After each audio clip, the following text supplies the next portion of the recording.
বিড়াল, রাসূলের একটা বিড়াল ছিল, নাম হলো মাইজা। কি নাম? মাইজা। রাসূল বলছেন বিড়াল সবচেয়ে ভদ্র প্রাণী, পরিচ্ছন্ন প্রাণী। আজকের বিজ্ঞান বলছে বিড়াল যেই ঘরে থাকে ওই ঘরে জিন ঢুকে না। বিড়ালের দৃষ্টি জিনরা সহ্য করতে পারে না। যে কোনো বিষাক্ত প্রাণী ঘরে ঢুকলে প্রথম টের পায় কে? বিড়াল। আপনি দেখবেন ঘুমে আছে কিন্তু ঘুমায় না। আপনি যখন ঘুমাবেন ও কি করে? জাগনা থাকে। ভাব কি দেখবেন, মনে হয় মিস্টার ইউনুস।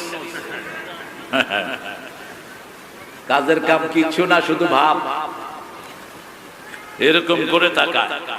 সাপ ঢুকলো সবার আগে টের পাবে বিড়াল, ছোট হোক, গিয়ে আসতে সামনে বসে থাকবে।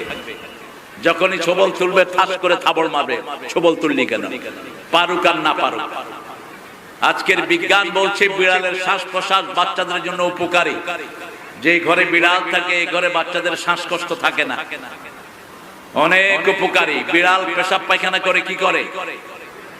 ডেকে রাখে। আর আপনারা কি করেন? রাস্তার পাশে পেশাব পায়খানা করে হাইটে চলে যান।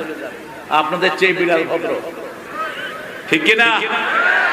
বিড়াল কখনো এমন জায়গায় পেশাব পায়খানা করে না যেখানে মানুষ পাড়া দিবে।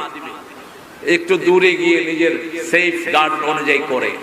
কুকুরকে ঘরে ঢুকাবেন, এক কেরাত সওয়াব কমে যাবে। একজন লোক মারা গেল, তার জানাজা পড়াবেন, এক কেরাত সওয়াব পাবেন। তার ধোয়াবেন, এক কেরাত সওয়াব। তাকে আপনি দাফন করবেন, এক কেরাত সওয়াব। সাহাবায়ে কেরাম বলেন মা হুয়াল কেরাত? কেরাত কি? রাসূল বললেন জাবালাতাইন আযীমাতাইন, দুটি বিশাল পাহাড় পরিমাণ সওয়াব দান করে দিবেন কে?